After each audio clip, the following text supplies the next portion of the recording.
Chin up, chin up. Time to let a little sunshine in. Thank you for tuning back in to Watch Party. I'm your host, Gene. So, confession time, everybody. I am a magnet for really weird shit.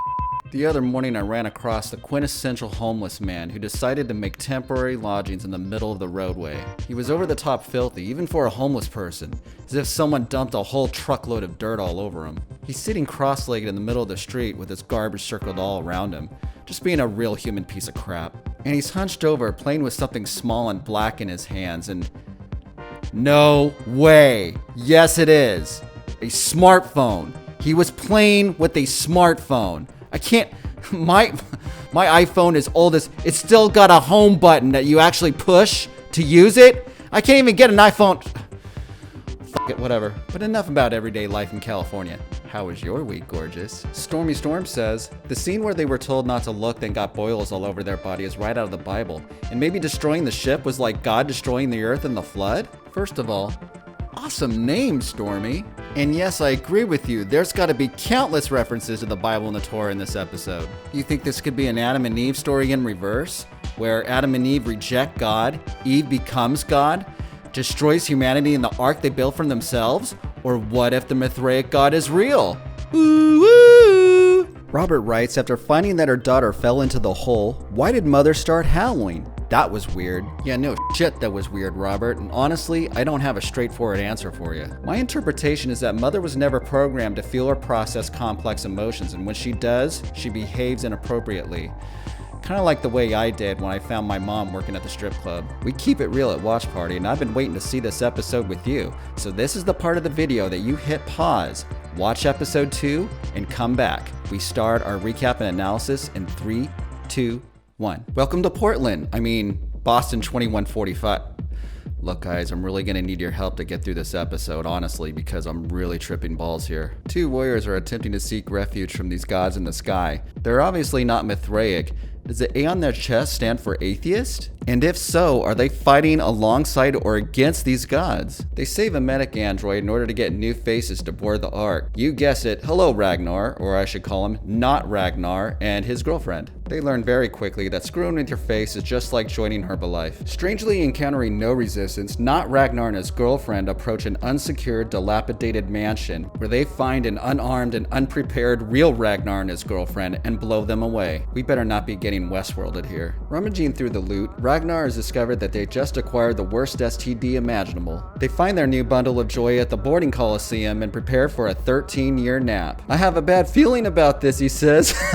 If you only knew, kid! And so the Ark of the Mithraic takes off, leaving one shithole bound for another. Story of my life. New title sequence, awesome music, and holy this is only the first 12 minutes of the episode? It was at this point I had to pause, go back to the kitchen, eat another piece of chicken, collect my thoughts, because I am tripping balls so hard. Back in present day Kepler 22b, Mom is salvaging parts from the android she busted up in the first episode and brings father back to life! Alright! I'd have the same exact expression if I woke up to this. Mother hides her Betty Davis sides for the sake of the children. Apparently they're the source of her god power.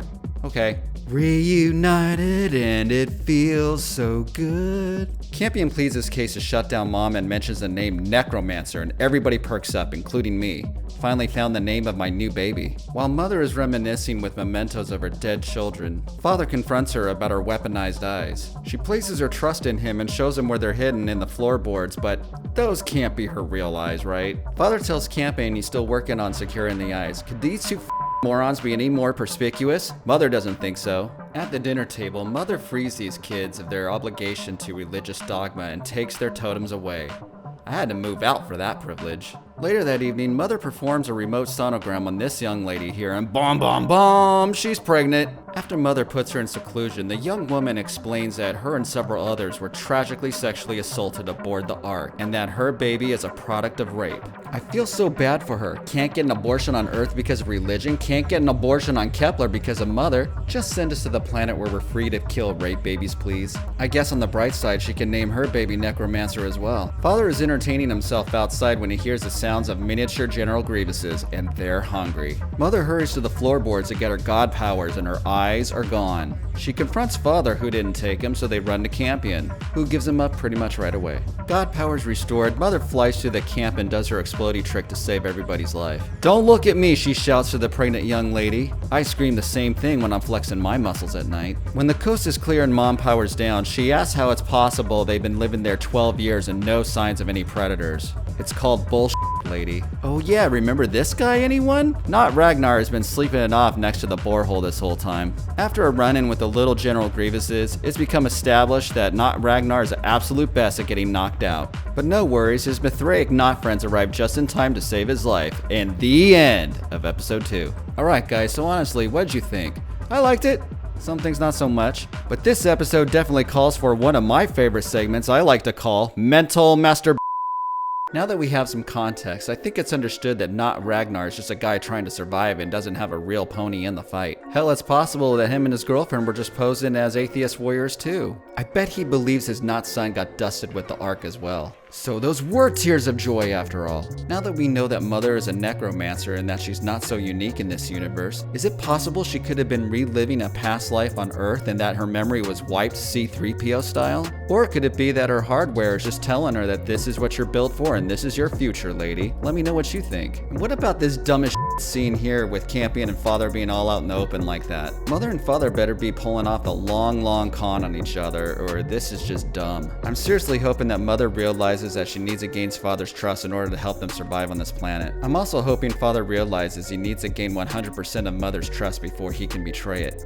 Let me know what you guys think. And that wraps up the episode. Like, subscribe, and don't forget to leave a comment below. The only rule is no spoiling future episodes. If I like what you have to say or find it interesting, I'll give you a shout out on the next video. Happy Thanksgiving, everyone, and thank you for watching Sunday Night Watch Party.